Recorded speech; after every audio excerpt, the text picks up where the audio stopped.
We'll give everyone a chance to settle in and answer their responses, introduce yourself in the chat, enjoy a little bit of lo-fi music, and then we'll get started in a couple minutes. Thanks for joining us this morning.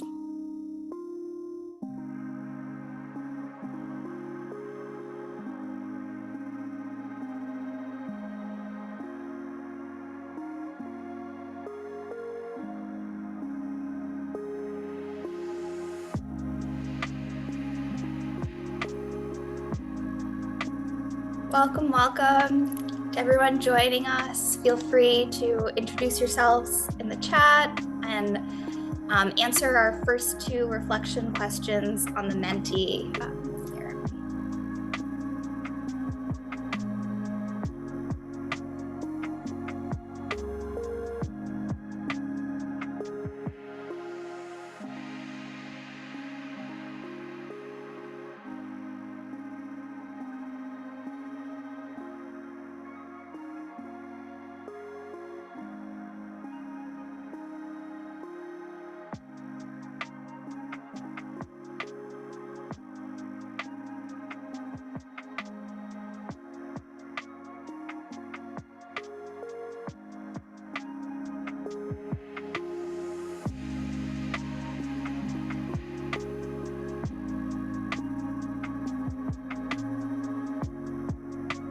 Thanks for joining us this morning.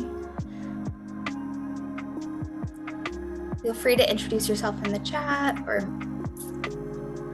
look at the instructions on the screen to fill out our first two reflection questions this morning. Oh. Thanks, Beth. So I'll switch over to, so you should, are folks able to see the question now? Yeah, we can see it. Awesome, thank you.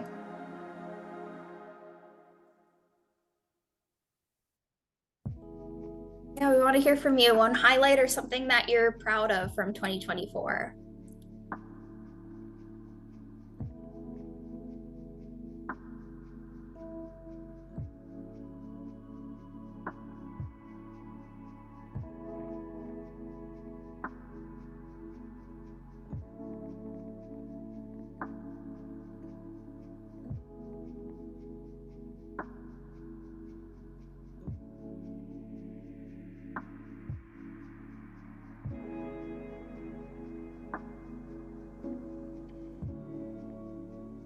And recently helped to get down payment assistance at a significant level back into the city of Milwaukee budget. That's amazing. Congrats.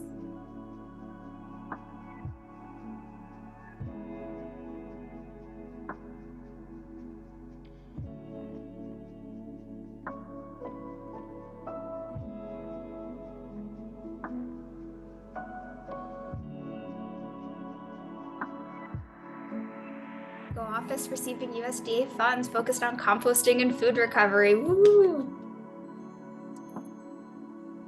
We found a love for cooking this year and have enjoyed rotating through different cultural cookbooks. I love that.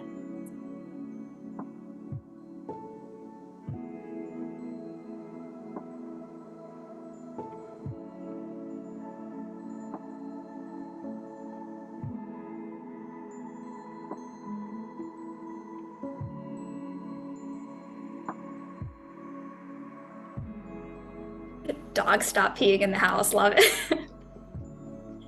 Stopped eating dairy, lactose intolerant. Wow, congrats. Oh, this is so cool.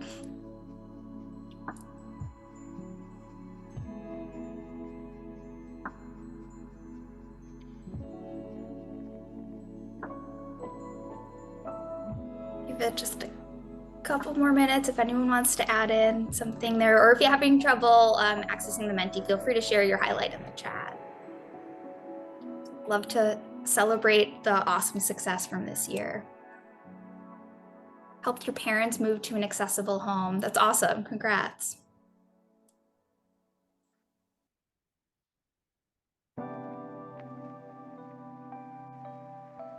Great. Just approved a credit transfer for CNAs in our BSN program. That's awesome.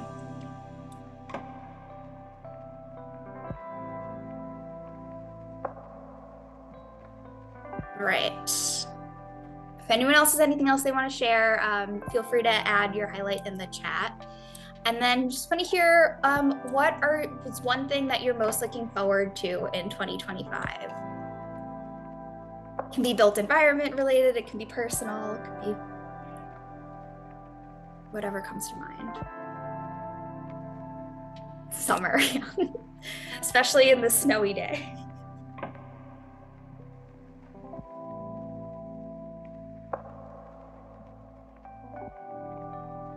Active transportation internship with high school students. That's awesome, Michael. Commercial building, that's awesome.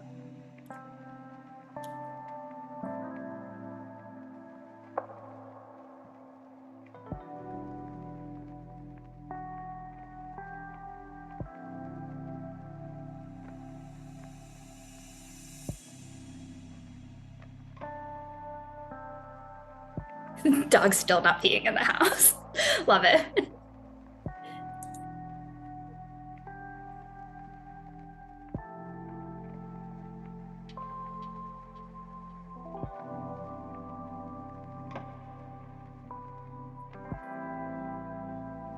Visiting daughter studying abroad in Japan. That's awesome.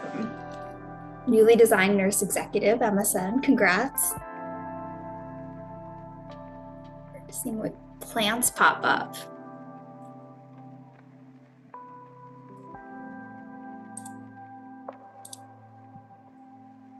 National Avenue reconstruction. Yes, very excited for that.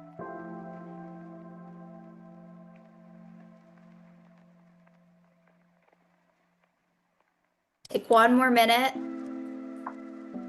Having more than 2 weekends in a row without travel or work, that I feel that. Some rest and relaxation.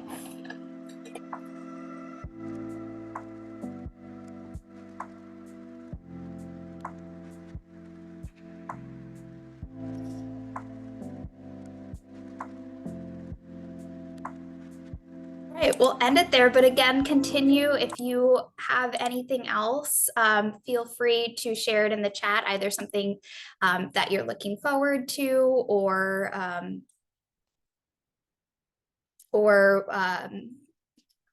what celebrate your accomplishments from this last year.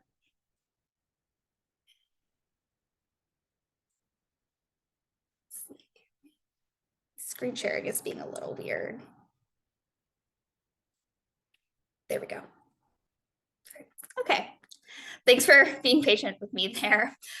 So we are today going to spend a lot of our time talking about target setting for next year. So at our last meeting, we decided on what would be our main goals and strategies and objectives for 2025 and for the long term.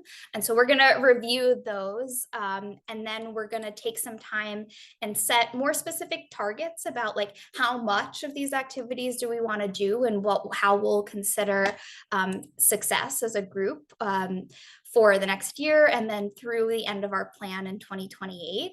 And then once we're done with that, we're going to break out into groups and do a little bit of more specific action planning for 2025. Think about the milestones that we want to hit over the 4 quarters of next year and how we want to work together to achieve that. And then we'll do just like a quick wrap up, little year-end evaluation, and then talk about a couple of upcoming events. And if you have anything that you want to promote, feel free to share that in the chat. So we're going to start, let me share this. I'm going to start out by going over the goals that we agreed on at the last time. So for the housing group, the goal is that by October 2025, the action team will publish a policy brief that is crafted with community input to advocate for targeted and proactive rental inspections in Milwaukee that improve the enforcement of health hazards in rental units. And then really the main deliverables of this are to publish at least one policy brief and give a couple of community presentations with input activities related to supporting those main goals.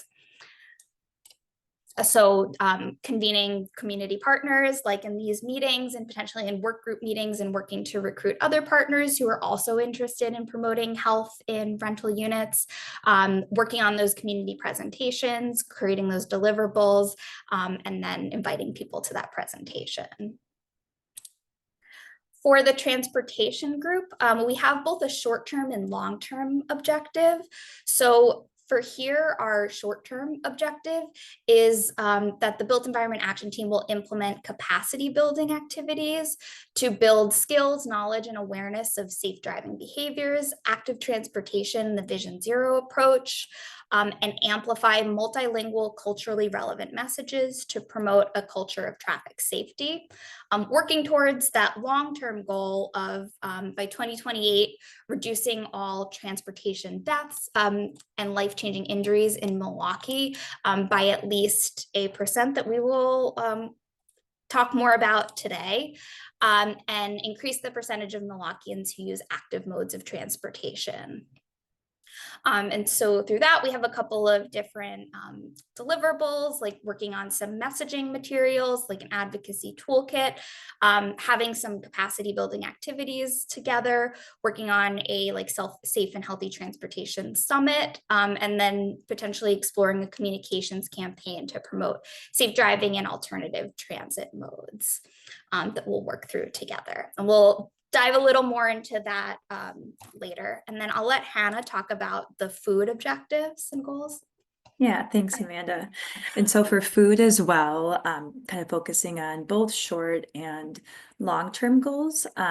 But for the short-term goals, it's really collaborating with the Milwaukee Food Council to recruit and ensure that not only, organizations are participating in our annual summit, but also residents all over Milwaukee, and especially those with lived experience, are involved in the planning, but also attending the annual food systems summit, and having some goals around that. So having at least, it'd be great to have 100 people in the room, or maybe more than that, while also trying to address barriers to increase food access and reduce food insecurity, which are some of the main larger metrics in the food space that we're trying to tackle. And then, more long-term, it's a little more big picture, but it's working on increasing collaboration, which specifically, working on more initiatives together in the food space, more shared decision-making, like increasing connections and sharing resources across,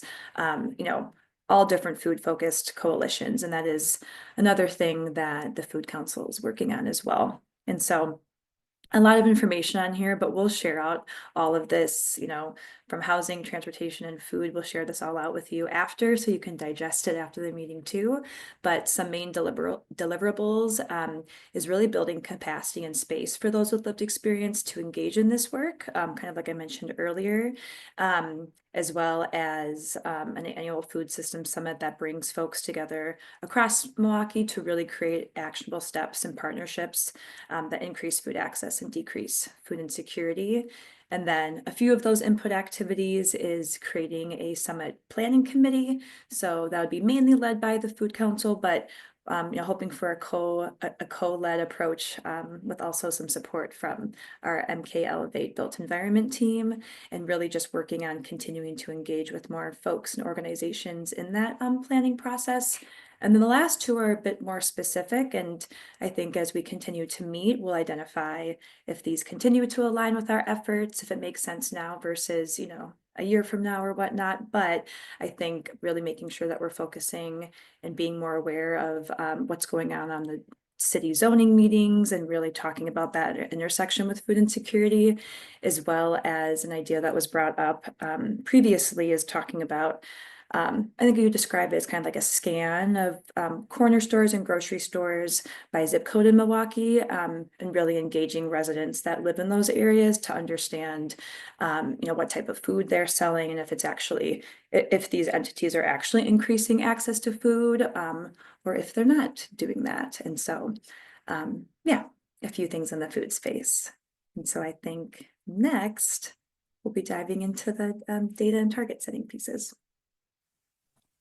Yeah, thanks, Hannah. So I just really quickly want to also provide just a little bit of context. So the short-term goals that we're talking about are really intended to be the specific activities that this action team works on and leads together.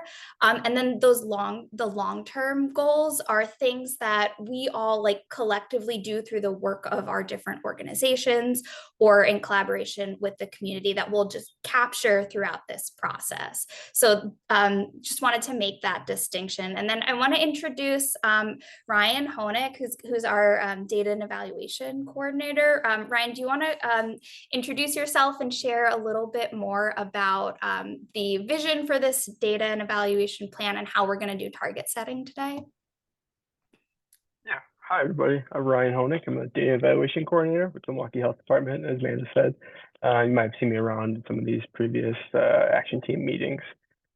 So we'll be going over it's about 5 longer term targets as well as 2 short term targets and the different methods in which we'll get to that point. Do you want to do the short term first, Amanda? Just to make sure. Yes, yeah. So we'll do the short term. So we are going to talk first about this first transportation short term goal.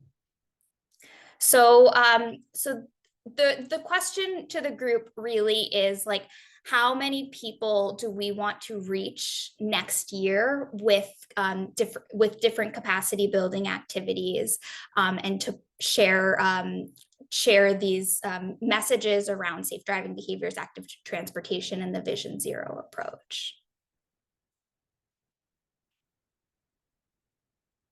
So are there any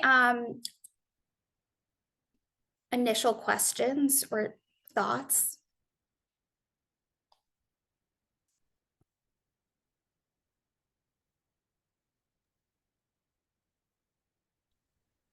Hey Amanda, it's Josh Sponcia. Just wondering, are you looking just for a number of residents, or are you thinking about like different people groups, different populations, or maybe some kind of a percentage? Yeah, good question. And actually, I'm going to turn that back to the group. What do you think is most appropriate for us to set as a target? Is it, yeah. So Jeff could answer that, or anyone else. I think maybe we can start with like a general number and then we can break that down to in the future if there are specific audiences that we want to make sure we're reaching. Any other thoughts or questions? Yeah, this is Mary Beth. I wonder if it's going to be pretty difficult to measure that for like a population of the city, but I wonder if it, especially like the short-term goals, is easier to measure for maybe like specific partnerships with specific groups. Just trying to think about the skills, knowledge, and awareness. Like maybe there's X many partnerships in different parts of the city that bring engagement and education or something. I don't know. I'm just trying to think about, it's gonna be really How to challenging break it. and measure Yeah. the like broad population.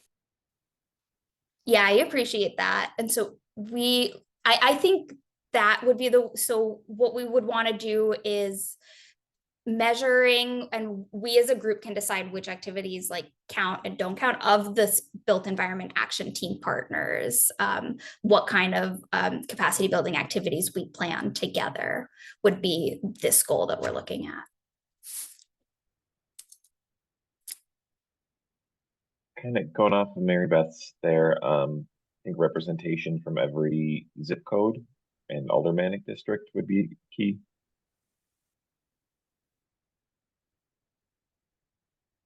Great point.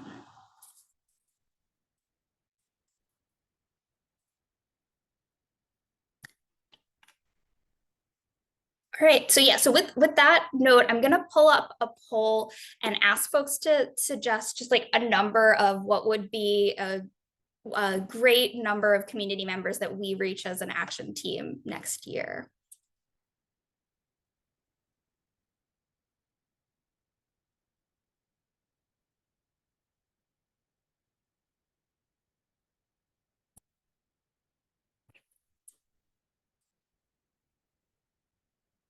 All right. And then answer just the first question for now, and we'll come back to the second question in a second. Is this specific to under the umbrella of this action team? Or is this This like one is, coordinated yeah. messaging? Okay, gotcha. Okay. This one is specific to this action team.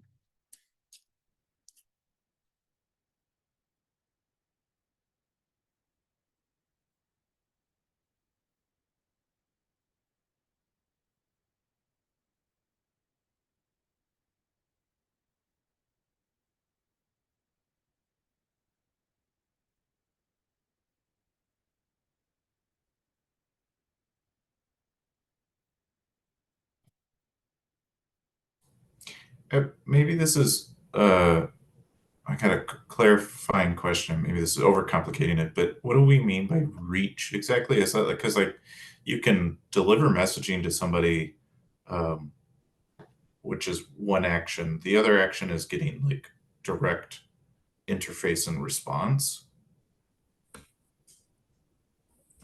Thanks for saying that, Carl, because I was having the exact same trouble answering the question based on that. Like, we could mail a postcard to everybody in the city and reach 100% of people, but I don't know that that would be the most meaningful engagement. So I was like struggling with that a bit as well.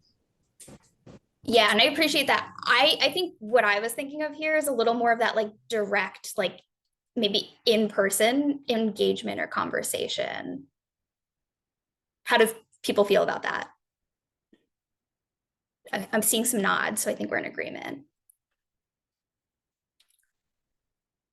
That it's that deeper level of engagement, but I can work on how to clarify that too.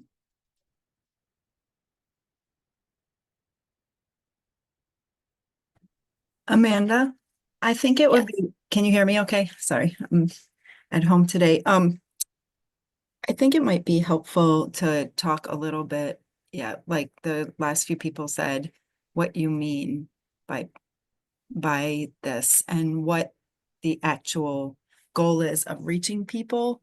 Are you going to be doing like, if you're doing a group activity, are you going to be doing pre and post surveys? Like, what effect are you trying to have?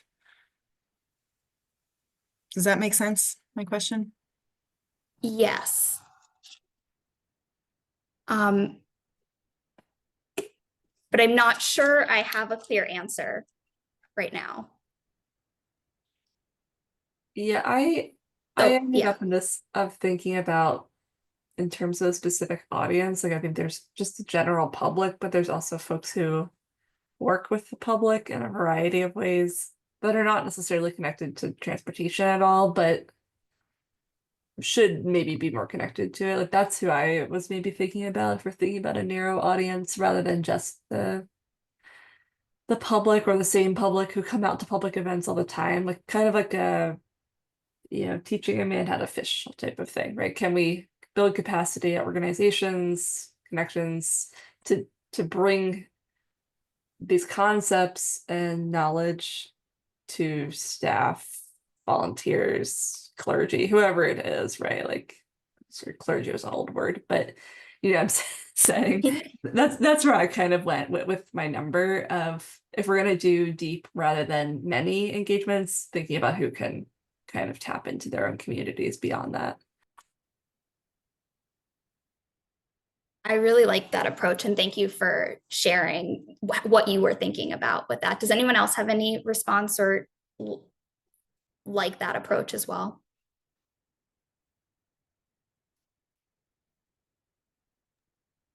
Message in the chat.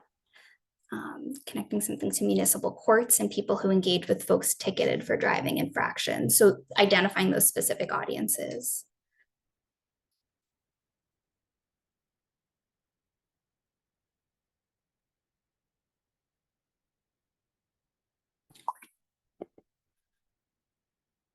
All right. If you have any other thoughts about like clarifying the specific audiences, we'll come back to this in our next work group meeting. I think this is just giving us a starting point to think about a target. So I'm going to pass it off to Hannah to talk about this next food goal, and then we'll continue on.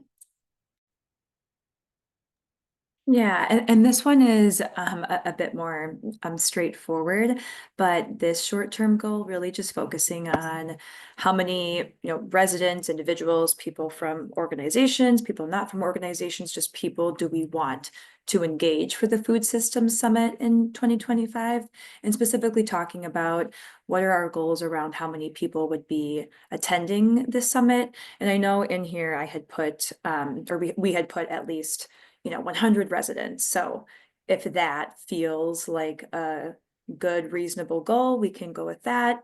If that feels too lofty, or if it feels like we can do more than that, I would love to hear your thoughts. And so I know a few of you may have started answering that question on the poll, which is absolutely fine. But before we completely move forward with the poll, if anyone had any immediate thoughts, reflections, or questions, feel free to unmute or ask your question in the chat around this short-term goal.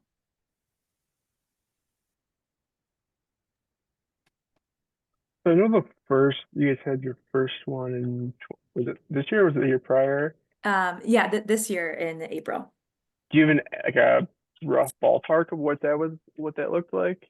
I feel like that might be helpful to kind of build off of. Yeah, of course. Thank you. There might be a few people from the Food Council on the call. I believe, and so correct me if I'm wrong and if you're on, but I believe it was around maybe 80 to 90, I want to say. Like, I think it was a little bit under 100, maybe around 80-ish. Yeah, I think that- it flexed throughout the day, but I think we suspected like maybe we were like 30 to 50 would be good.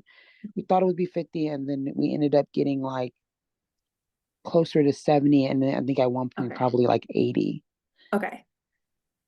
So But maybe more everybody around went that in and 80. out the day, and some folks didn't even register. They came in for a second, checked it out, went to workshops and left. So So yeah, maybe around, 80-ish, then we can say to provide some context for what a goal could be for this upcoming year. Thanks, Lana.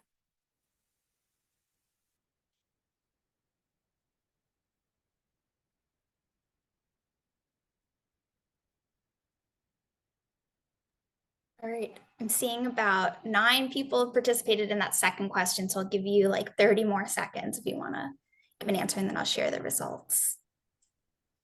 And for the transportation group, towards the end, we're going to go into breakout groups, so we'll have a little more time to define that work here. And again, please keep putting comments in the chat and we'll capture all of this.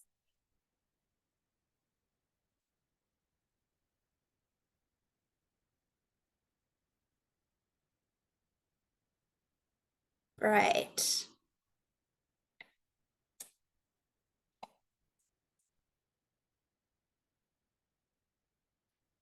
All right, are you seeing the results?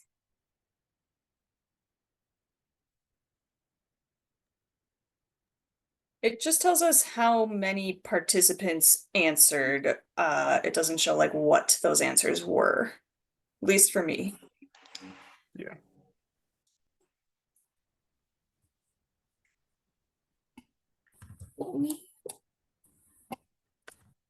Okay, well, I'm gonna hand it over to Ryan to talk us through a little target setting, and then I will get the results and share them back out with everyone in the chat. Good, thanks, Amanda. Do you want me to? I can share my screen then. Want me to do that? Yeah, if you can. Yeah.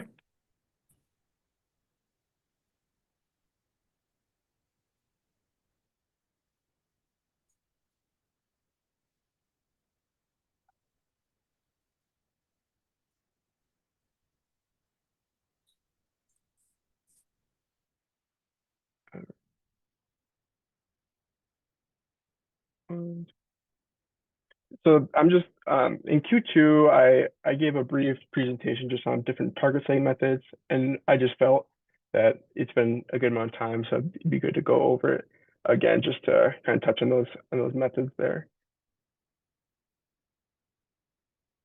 So one of the most common methods we see when setting targets for either long-term and also like short-term goals too, but just for long-term targets is these percent improvement and percentage point improvement. It's by far the most common. People will pick or select numbers, 10%, 20%, all the way up to like a 100% increase in or decrease in a certain metric. It's the benefit is that people will easily understand. They can kind of conceptualize what it means to increase something by a certain percentage, and it means something to them when it's explained. But the downside is that it's not always based on the best evidence available. It's sometimes it's often picked arbitrarily or without any sort of actually direct impact. Like for example, it's with the map and the table on the right hand side, just for as an example. So if you want to increase walkability, we can look at a variety of these different levels, whether it's just changing the least walkable, like decreasing the least walkable or increasing the most walkable. Those are all options that we're able to work with for there. And then the second one is comparing to a reference group. This is often used when there is a large disparity between groups, whether it's geography or demographic groups. It's the benefit of that is that you don't have to make any sort of major decisions on what your target is, because it's sort of selected for you based on whatever this reference group is, whether it is a national group or the overall general population in the community. You're able to compare to collapse those disparities. The difficulty there is like one, it's availability of data for other areas or the communities or these different subgroups, as well as that the volatility in the reference group, it can vary. So if let's see, like for example, like in this graph on the right here, if in 2024, if Milwaukee or if Wisconsin increases a lot, if Wisconsin increases to to the same level as Milwaukee, is that really improvement, or is that just the reference group changed? It's not really anything that we've done, but it's really it's just the overall variability in the world. And then the last one is projection and trend-based targets. This is most like scientific and maybe complex way to set targets. For long-term goals. It does require multiple years of data, which makes it difficult. So what it does is it takes into account previous years and it finds this trend here. So with this trend, you can get a probability of, if nothing changes, what is the chance that this will change? If nothing else changes, what is the probability that things will either increase or decrease to like a certain level here? The issue, while this is maybe the most like scientifically valid method, it's tough because yes, you need that multiple years of data, but also it can be difficult to explain how you kind of got to this decision point and what this really means, and if this major change from the trend is meaningful or relevant to like the more broader conversations. So that's just the quick 3 target setting methods. Does anyone have any questions or comments before kind of move on, start setting targets?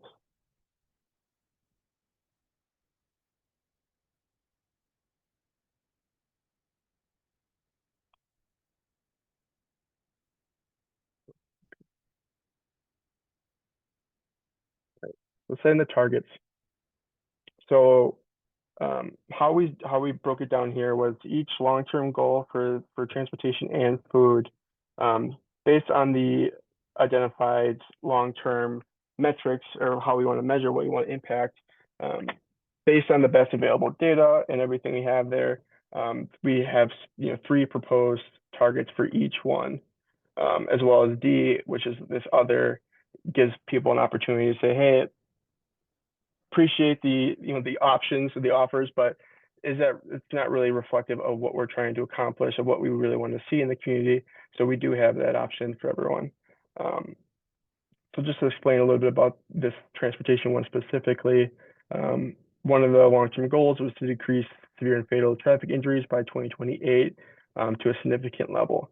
Given availability of data and some year-to-year variability, it makes most sense to use a trend-based target setting.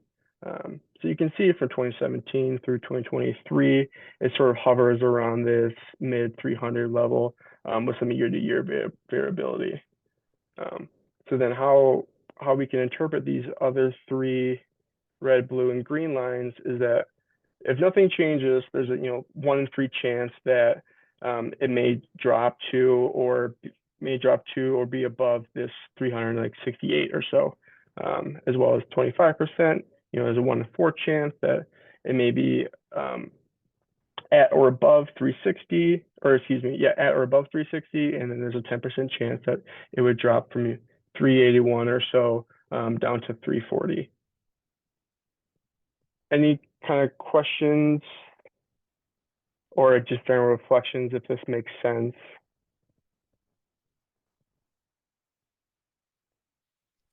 I think another question for the group would also be, are there any other existing targets in the 2028 or yearly time frame that you're aware of that we would also want to take into consideration? Thanks.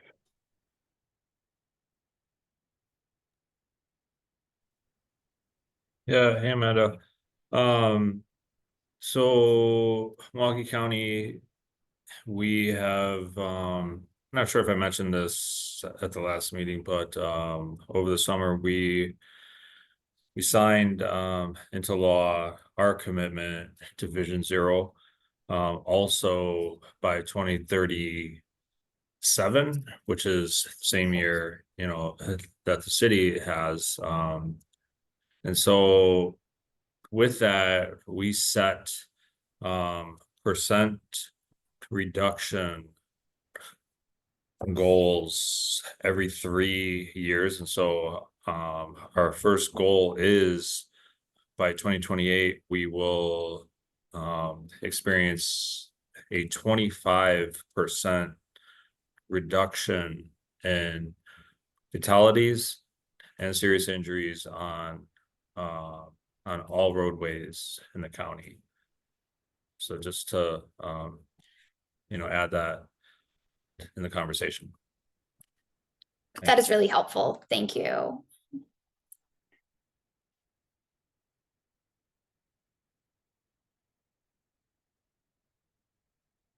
Any other questions or comments? Hi, I'm Cody. I joined late. I guess I have a question about in terms of setting a goal as to for that first percentage reduction, what people think would be the most attainable or most realistic. Like, is the first 25% reduction maybe kind of the low hanging fruit, or is that the hardest to get started at, and that could kind of influence where that target should be? Right. Yeah. So the easiest would be that 5% reduction. So that's 365. So that would be, there's about like a 1 in 3 chance that if everything like this doesn't exist, no one else is making really any sort of increased changes in how the built environment or all the other engagement activities are, there's a 1 in 3 chance that it may already go down to 370 or so, or 365. So that would be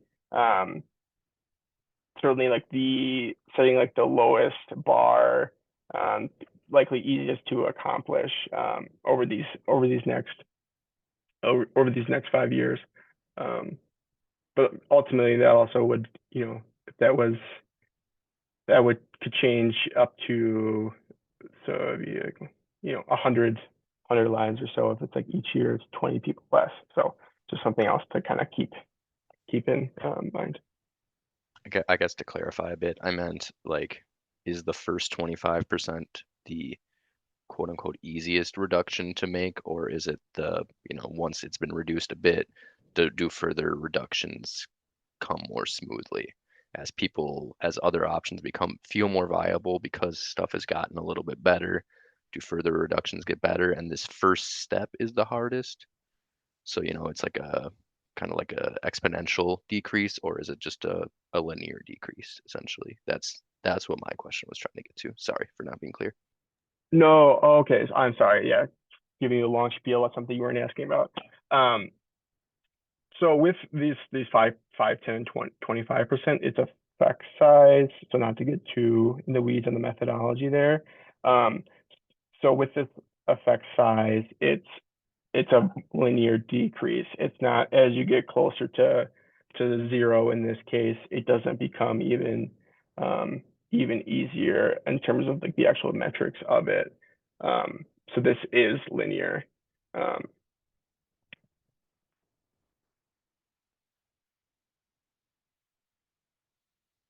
I have a little to add, but I think it's a really interesting question, and I've been wondering that too. Is our change over time going to be linear or exponential? I think it's a little bit unknown in this work. Like everybody across the country, we had this huge peak in traffic violence, and we're all trying to bring it down with lots of different methods, some of which are tested, some of which aren't, because we need new ways to handle this problem. So we're all kind of running this experiment together. So there's a lot of unknowns, but it's a really interesting question. And then the point I guess I wanted to make was that I do think a 25% reduction by 2028 is in the realm of possibility and is therefore like a really good goal. Like I think it should be what we're focusing on, in part because there are lots of street projects, safety projects that have already been delivered or are in the pipeline that kind of build up to a big enough change that could really result in that sort of a reduction. So I think that's a good metric based on what I know the city is delivering in actual street changes.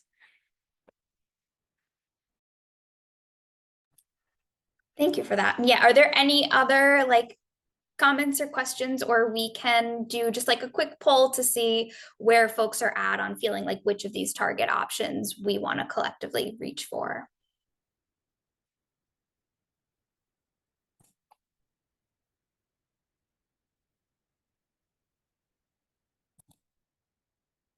Okay, then I'll give you a chance to respond.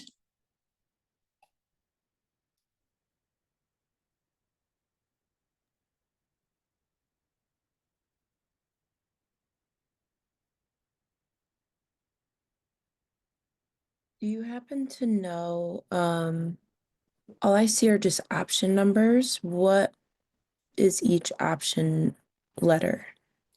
It corresponds to these target options right on the slide. Oh, Can you sorry, still sorry, see sorry. the slide? Yep. Yeah. Yep. No, thank you for asking. Yeah. Yeah, it kind of does look like just like floating letters there. So that's my fault. Sorry about that.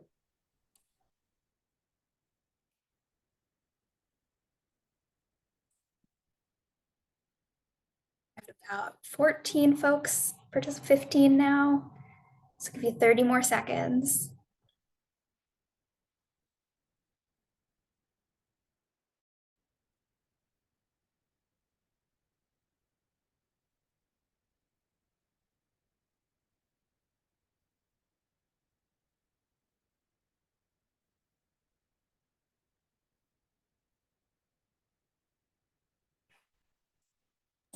I see a good question in the chat.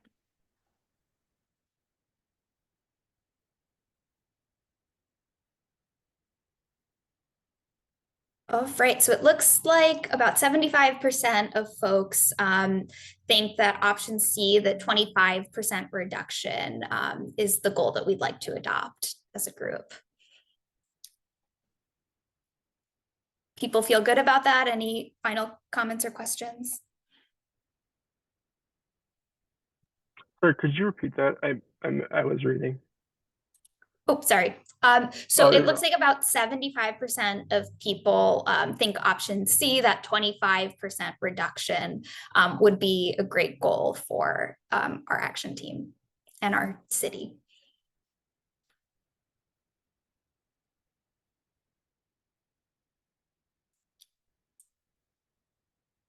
All right, yeah, and continue the conversation in the chat. We're going to go on to the next.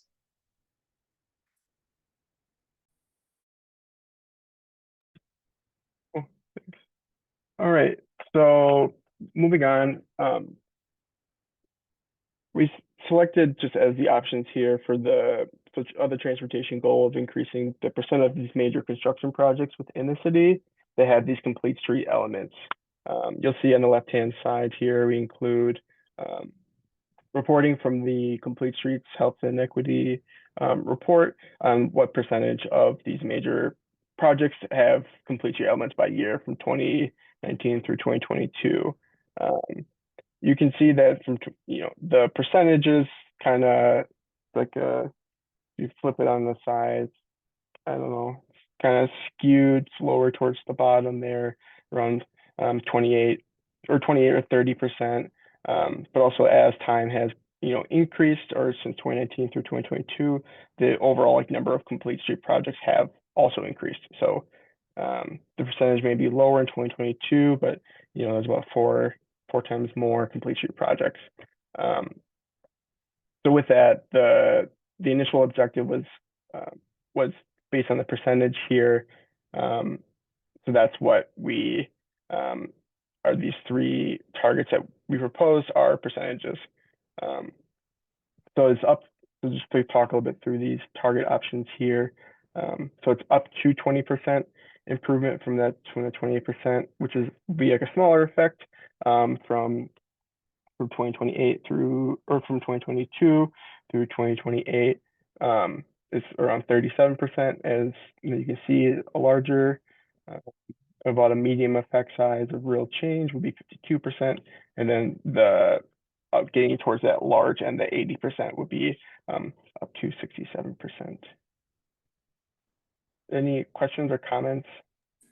I'm sorry if I misunderstood or didn't hear you say this, but are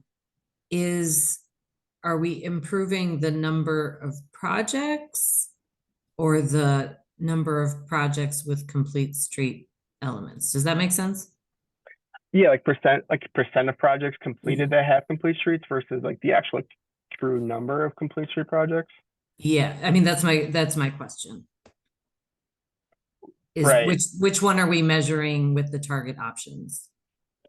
So these ones here are just percentages, but that does not mean that that's necessarily the best way to do this, because do we really care about what the percent is?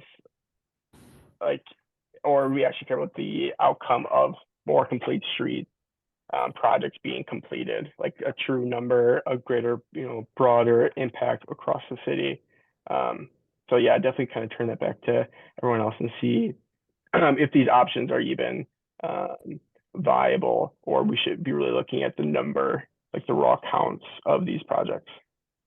Yeah, I mean, to me, and I don't, this is not my area of expertise, and it's been a really long time since I took a statistics class, but I feel like 2022 was the year we did the best, even though the percentage of projects with elements goes down. There were 19 projects as opposed to, the year we had 50% of them included, but there were only 5 projects. Does that make sense? Yeah, that does make sense. I also, if we move in the direction of like looking at an absolute number of impact, right? Number of complete streets projects, I think it would actually be better to like translate that into like distance, perhaps, because like one complete streets project might be a mile of roadway, and another a project could be 2 miles of roadway. If we're looking at like how many streets have been transformed to complete streets, then I would care more about mileage. I do have one question, and that's what do we consider a major construction project? Is that across departments, meaning like jurisdictionally WISDOT projects and City of Milwaukee projects? Or is it like specifically City of Milwaukee projects? And is it reconstructions versus like just like these rapid implementation projects? If we could get just a little clarity on what constitutes a major project.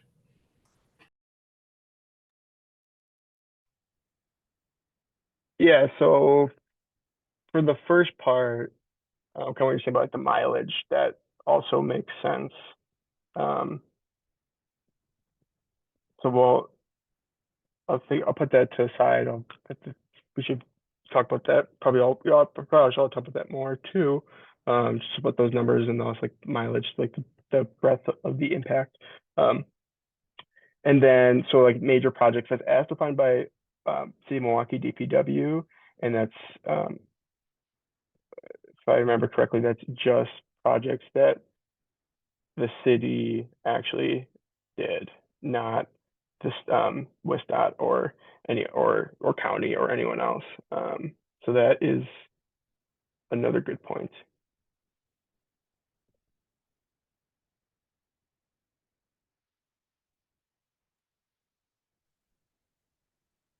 Hey, everybody, it's Jeff ahead, here from the county. Just I do think the number of projects is important. Showing an increase. However, I don't think the amount of funding available is somewhat equal every year. Maybe Jessica, you can add to this, but I think last year or 2022, maybe there was way more funding to do these projects. And so that's why there were more complete streets ones. And so maybe you do want to go with the percentage increase just so it's a fairer comparison. Yeah, I think there is a lot of variability in these numbers for different reasons that don't always point to like, success or failure and like that. But I was wondering, Ryan, is there an easy measure to combine both percent and number and some cool math thing you can do? In number. Is that a weighted average or something? I don't know, like. Yeah, right. Or are those two different measures and we just kind of track them separately and you can, see different stories playing out based on how those two different. I think maybe that we don't have to pick one or the other. Can we have both number or miles and percent? Yes, so you can do percent and number. Yes, it can be done. It's not super complicated. I don't think I would give a best explanation of it offhand though, just given how my brain works. So yes, could do both and also for number. Yeah, for number percent.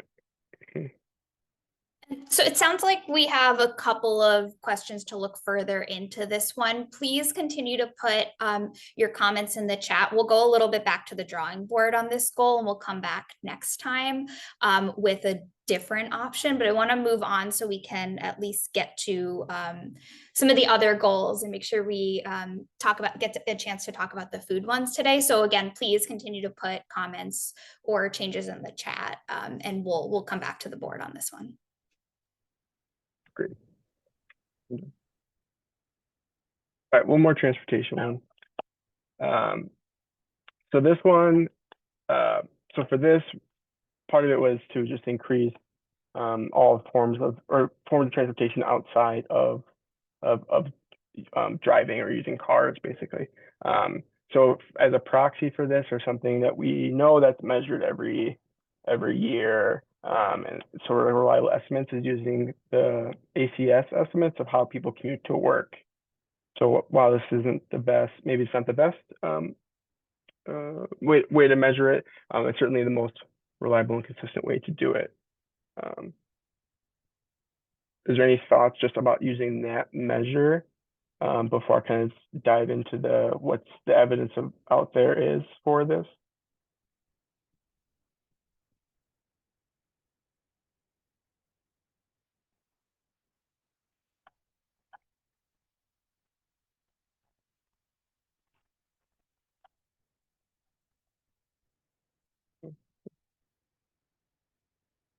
All right, so for this option, all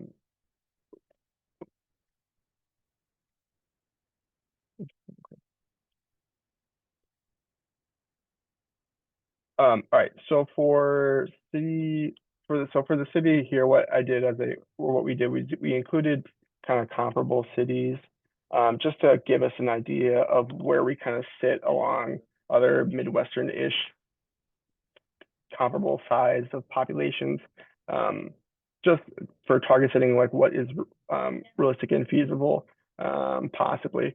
So there are different nuances to each of these cities as to why they are the certain percentage they are, but it's helpful kind of for setting targets here.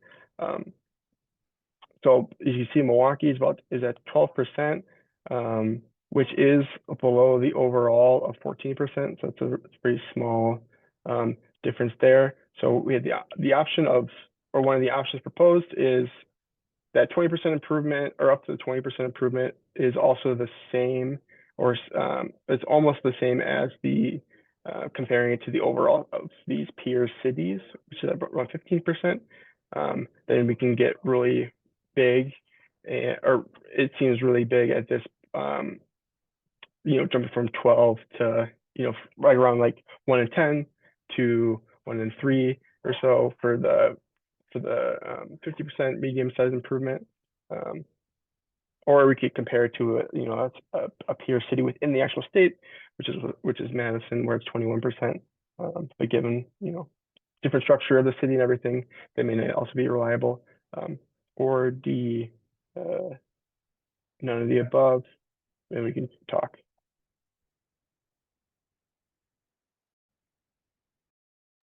And there's a comment in the chat, which I think would be a great addition for other, but just recommending maybe reducing them to 5 or 10% as some of these percentage improvement goals seem high.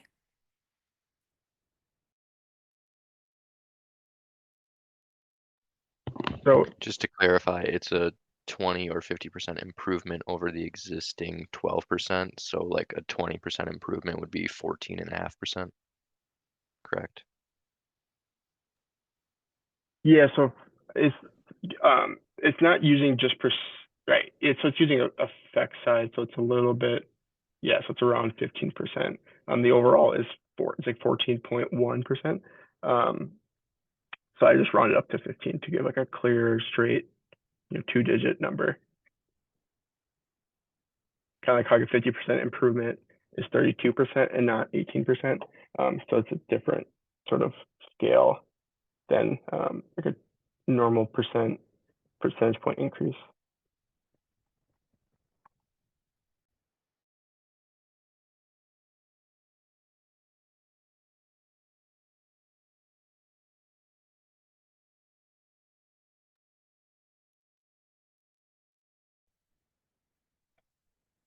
Jeff, I have a question about just what you put in the chat, if you're able to speak to it.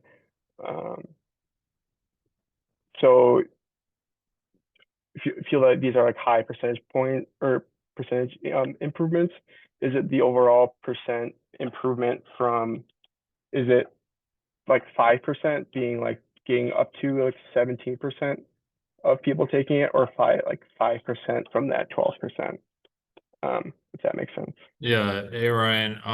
No, I was just thinking 12 up to 17.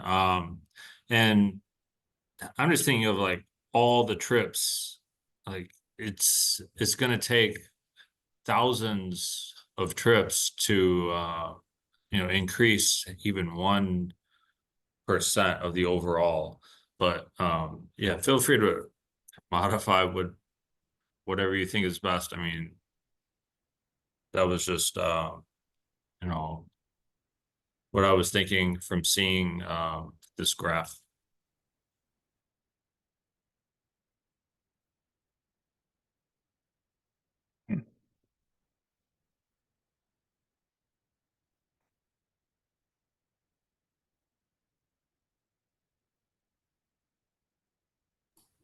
And is this by the longer one? This is 2028.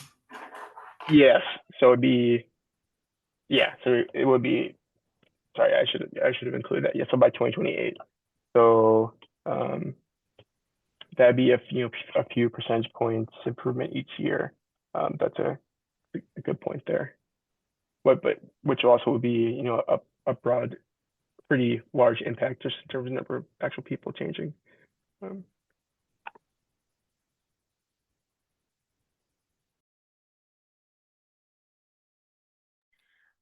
So we'll take just a quick pulse check on this, and maybe instead of the other, if you vote for other in this poll, that'll be for that 5% change. So let me launch this. Just let us know your initial thoughts and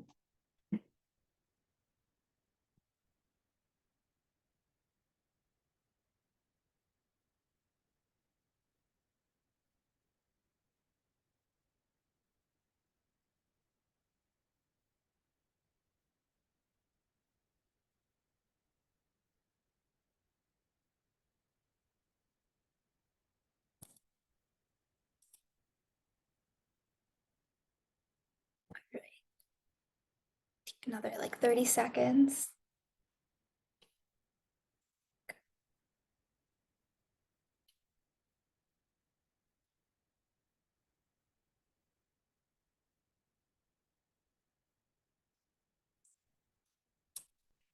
All right.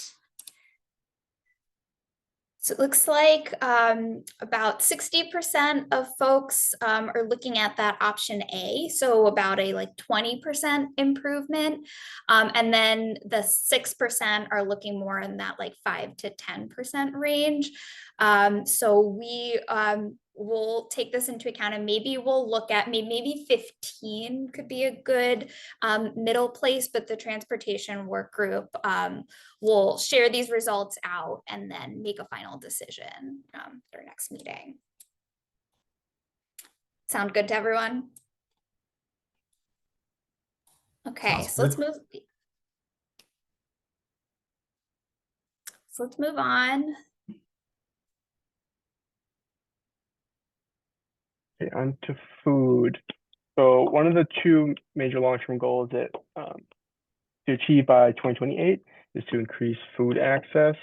So for food access, the measure that was selected just as another one available, kind of consistently used measure here is the percentage of people who live outside of 1 mile from a grocery store. So this City of Milwaukee published reports in 2021 and 2023, where it's about 29% of Milwaukee residents live greater than 1 mile from a grocery store. So that was what was sort of selected as the baseline of what we're kind of working off of. Again, I'll give people an opportunity to kind of explain or express how they feel about this being the measure of what we're really trying to impact, or if there's a better or maybe a different way to look at this here. Hi, this is Solana, Executive Director of Milwaukee Food Council. The thing that popped in my head, especially since transportation was right before this one, is also a lot of times with grocery stores, we can't put in incentives, and we can put in incentives, but it's still a private industry, so it makes it kind of an interesting thing. So having grants and different things to increase the amount of grocery stores in the area, especially ones like Sherman grocery store, I think would be really good. But I also think that we should look into how is transportation being connected, and how are they getting to a grocery store? One, I know a senior facility, this was years ago, but a senior facility had told me, you know, that yes, they have a bus going by, but the bus doesn't go to any grocery store or anything. But the grocery store was within the mile area, but the bus route didn't go to the Pick and Save that was down the street. So like things like that is like, how are we making sure that, especially senior homes, low income places, even if they're around bus routes and we're like, look, this is the walkable, or not walkable, but it's a bus route. How are the bus routes being connected well, or is there other types of options for people to get to the food options? I just wanted to put that out there, especially with it being back to back.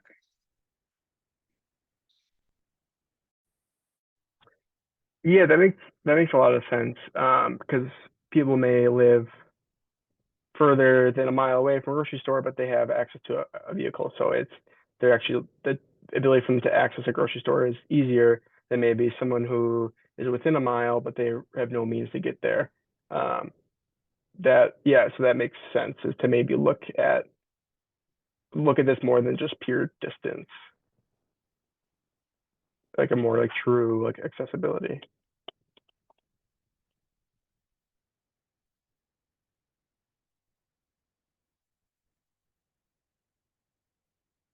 What do people think about that?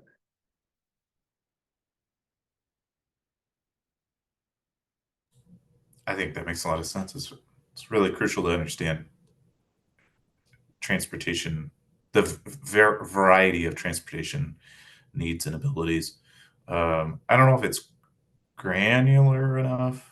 WSDOT has a non-driver map. Not sure if that's useful in trying to. That's something to look into. Oh, like the census tract percent of people are non-drivers. That one. Or no, WSDOT has a different one. I think it has more to do with the vehicle registration and people who have licenses. I'll put WSDOT's in the chat, but something just to look into more. Okay.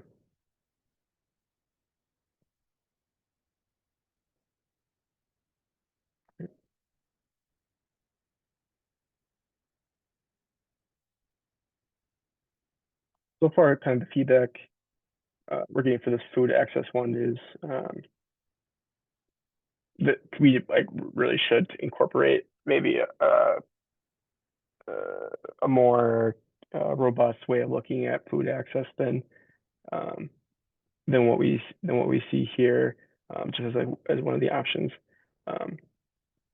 So maybe depending on how we're doing on time, should we table this?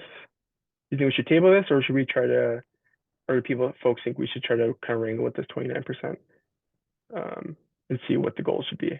Yeah, let's take a quick pulse check and see where people are feeling right now. I'm going to open up the poll for which target should be adopted for increasing food access.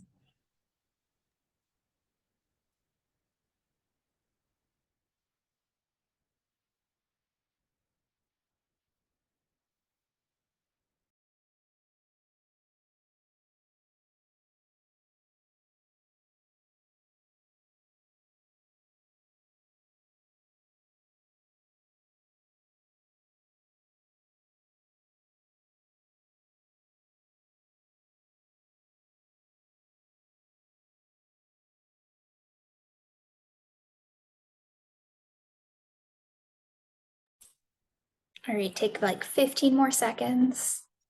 If anyone else wants to respond.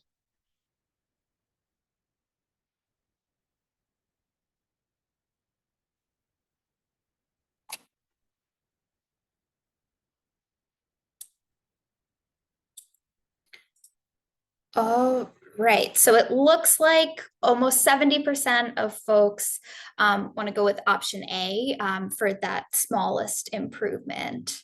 And then a couple of folks had some preference for a little bit more of a medium improvement, and then maybe something else that continue to put your input and thoughts in the chat, please. And I think I'll add, regardless, I think adding in and looking at this transportation piece is huge and something that we would do regardless. So I really appreciate everyone's thoughts and feedback on that. Awesome.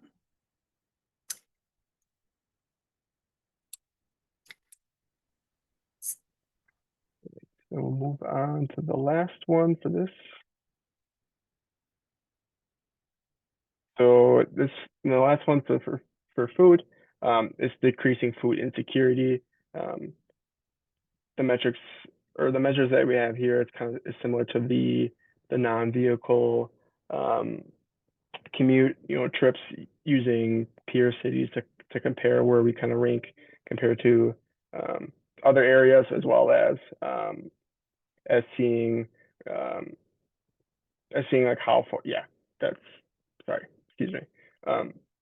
So for this, I used the behavior risk factor survey for 2022 as sort of to define this baseline, where Milwaukee sits around 24%. Important to note, this is unfortunately just for adults, so that may affect of how we want to set this target. Because children obviously are also impacted by food insecurity.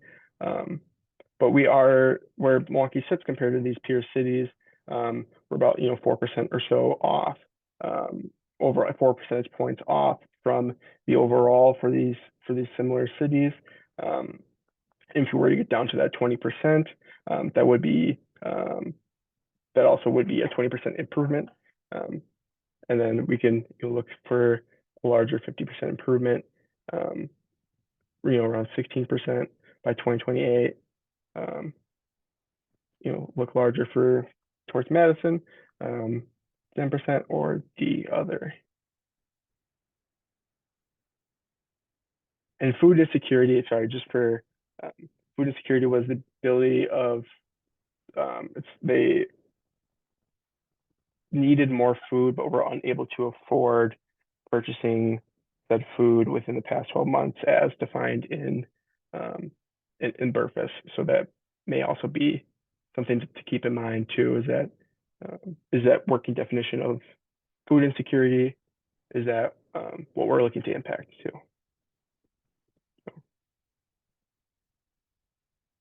Any initial reflections or thoughts on this?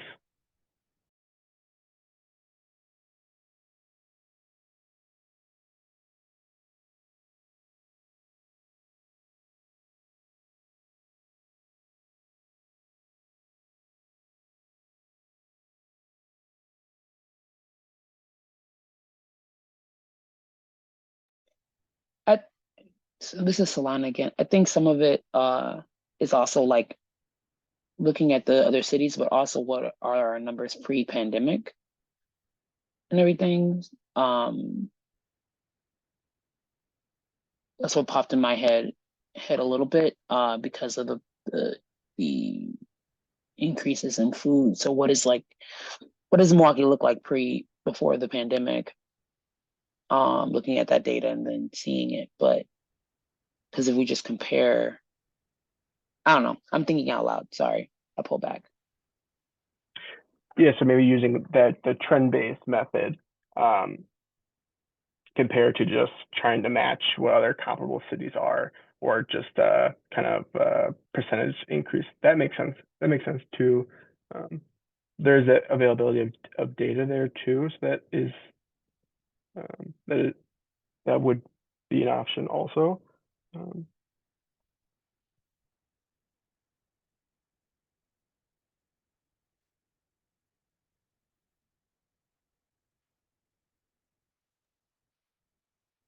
Thinking for both of these food ones and maybe some of the transportation ones as well, comparison to Madison might not be the best like primary metric, but it could be some interesting context to provide in 2028.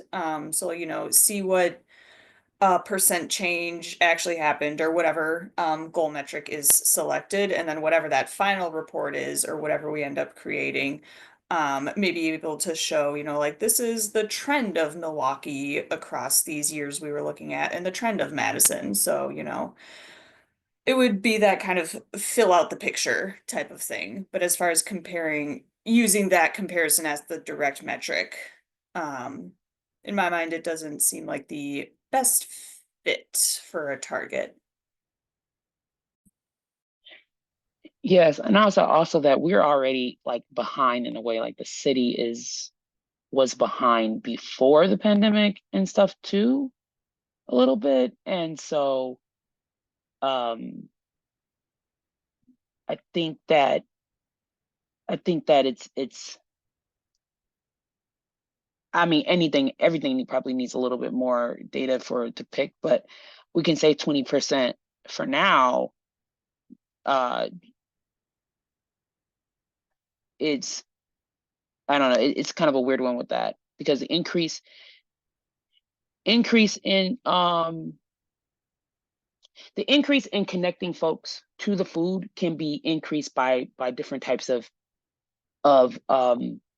transportation options, giving people bus passes, paying us having partnerships with Uber and Lyft or different things like that. I think those things, it's about sponsorship and stuff like that. When it comes to food insecurities, it's about us getting people to be paid more and being paid more so they can afford the food, or it is going to be to better jobs, decreasing food prices, and increasing emergency food systems. So these are all different things. So it's like, what is more likely that we can have impact on is usually what I'm thinking about.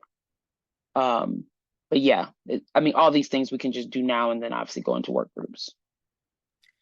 Yeah, thank you, Solana, for that. I think that's really helpful. So it sounds like this is another one where we need a little bit more information to make a good decision on. So I want to encourage you to continue to put in the chat other things that other data you'd like to see to help make an informed decision on what a good target would be for this metric. So I heard we want to see the trend over time in Milwaukee, especially pre-pandemic to now, and then maybe some other like economic indicators. So if you have other ideas of data points that would be helpful context to make a good decision on this, feel free to drop your recommendations in the chat and we can come back to this one as well as a work group.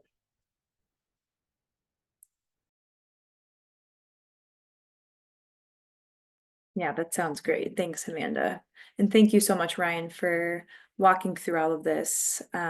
We really appreciate your time and expertise.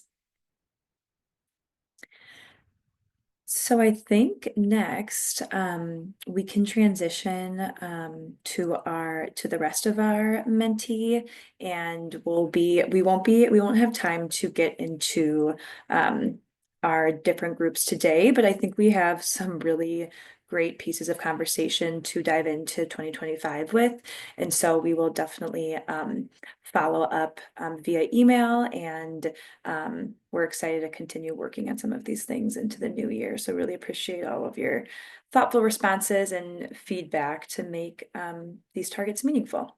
So this is the same mentee actually that you joined earlier, but if you need to rejoin, here is the website and code. You can also use the QR code and scan that. And we just have a few questions as far as evaluation on, how our meetings and MKE Elevate, went this year. Any feedback for things you'd like to see more of or less of next year, as well as just an announcement about some upcoming events. So we will give you a few minutes to answer these questions. So the first one being, what did you like about participating in MKE Elevate this year? So built environment action team, if you joined any other action teams like our safe and supportive communities, our maternal and child health, as well as if you joined any of our events during the year. So let me take a few moments to provide your feedback.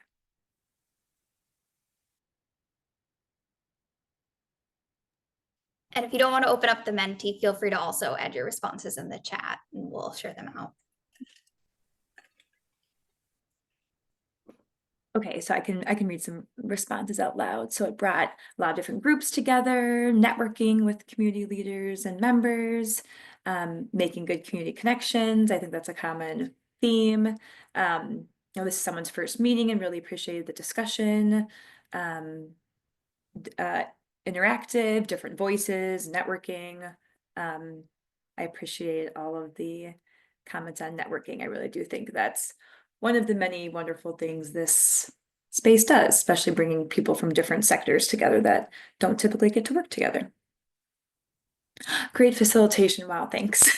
And learning a lot about different, fields that connect. And I really appreciate the, today highlighting that food and transportation piece. I really appreciate when we can talk about how our sectors can connect and talk about working together because it's so important. Wonderful. Thank you so much. We'll move on to the next one. Thanks, Amanda. So then this one being, what would you like to see more of next year in 2025 as we start to plan out some of those meetings and engagements? Any feedback is appreciated.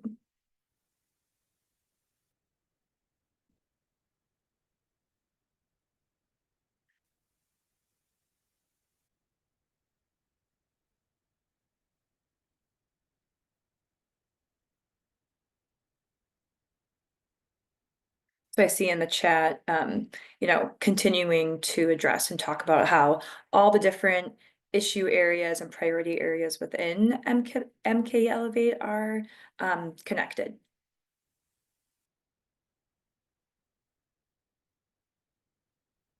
And I see some really great resources being shared in the chat.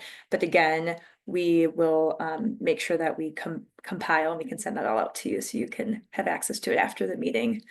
But other things that we'd like to see more of, keep going and being energized, having other people involved in these meetings. So for example, someone from DPW at the city being involved in our traffic calming construction, maybe some short presentations by experts before launching into the action items. Dual options for attending meetings. Right, so like a lot of people are pulled in different directions and wanting to make sure that we have different options for people. And possible connections with local elected officials, engaging with them and finding ways that we can continue to engage with those with those in power. Definitely. And shared goals and agenda for action. Yes, and definitely, continuing to increase the individuals that we engage in these meetings. So not only people from organizations who are getting paid for the work, but also those with lived experiences and also making sure they're compensated for their time. Great, thank you so much for your feedback. And then I believe this is the last question, but what would you like to see less of next year? Anything that is you don't see as much of a priority that maybe we focus on too much this year, or just things that we can improve on?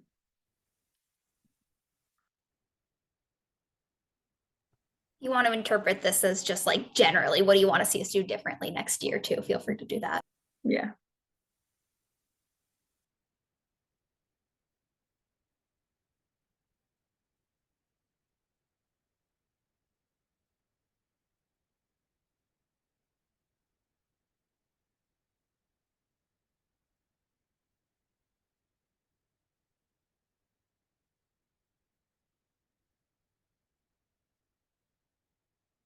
A few more moments for anyone to provide any feedback, but If everyone's response is less Ryan talking, that's okay. no. You can put that in there. Thank you. Okay, well, we can move on. I believe the last piece, is just making sure that everyone's aware of our upcoming general member meeting. So everyone is invited. This will be hosted in December, so Thursday, December 12th from 4 to 6 at Thrive On. And thank you, Melissa. She just put in the chat an RSVP link to RSVP to register. And again, like I have mentioned a few different times, we'll be sending that out in a follow-up email if you are not able to access that now. And for those, of course, that were not able to attend this meeting today or had to hop off early. So with the few minutes that we have left, are there any other general, announcements, things coming up that you'd like to share? I know a few people put things in the chat, but if anyone wants to unmute and share any upcoming events or just announcements, anybody has the floor for the last few minutes. And then I also just want to express my gratitude for everyone for being such wonderful partners and participating all this year. Even if this is your first meeting, really have appreciated the opportunity to get to know so many folks and talk about some really important issues that are impacting our community. So I'm really grateful to all of you and the work you do outside of these meetings and the energy and passion that you've brought to them. So thanks everyone, and really looking forward to continuing to work with you next year. And yeah, please share events and opportunities in the chat. I just wanted to pop in and say that our annual Santa Cycle Rampage, which is the Bike Fed's biggest fundraiser, is coming up on Saturday, December 7th. Hope to see you out. We have about 1,000 people already registered. So got a lot of grant related work, but this is how we do the advocacy piece.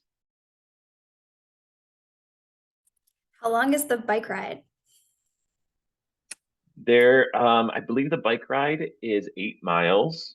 Okay. Through the east side, it's a closed loop. And then our Safe Routes team is leading a smaller 3-mile family-friendly ride called the Elf Frenzy. So if you've got little ones or if you just want a shorter ride, you can join us for that. That's amazing. Thank you.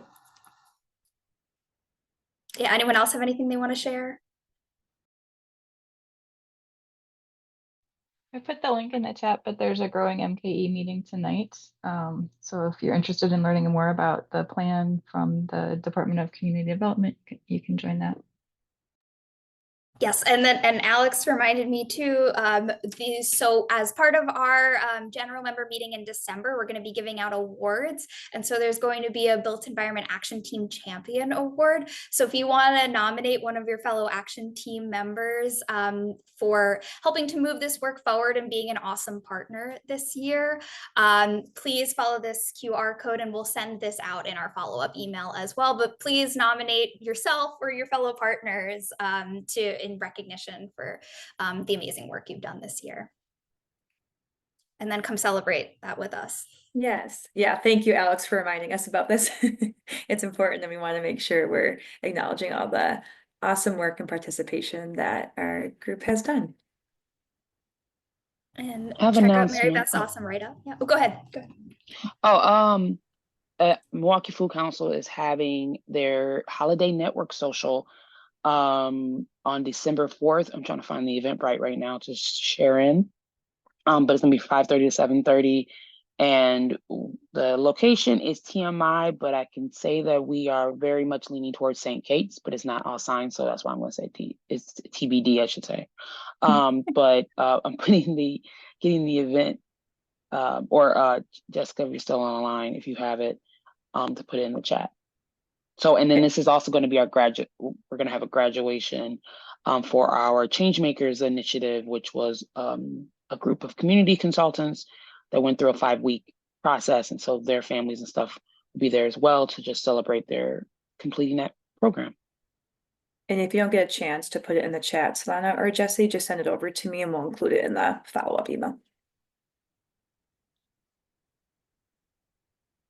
Well, thank you so much, everyone. We have wrapped up our time together, but again, echoing Amanda's thoughts and gratitude for you all showing up today, continue to show up throughout the year, and excited to continue to meet with you all in the new year. Thanks. Bye, everyone. Bye. Have a good rest of your day. Drive safe if you are on the roads, or travel safe.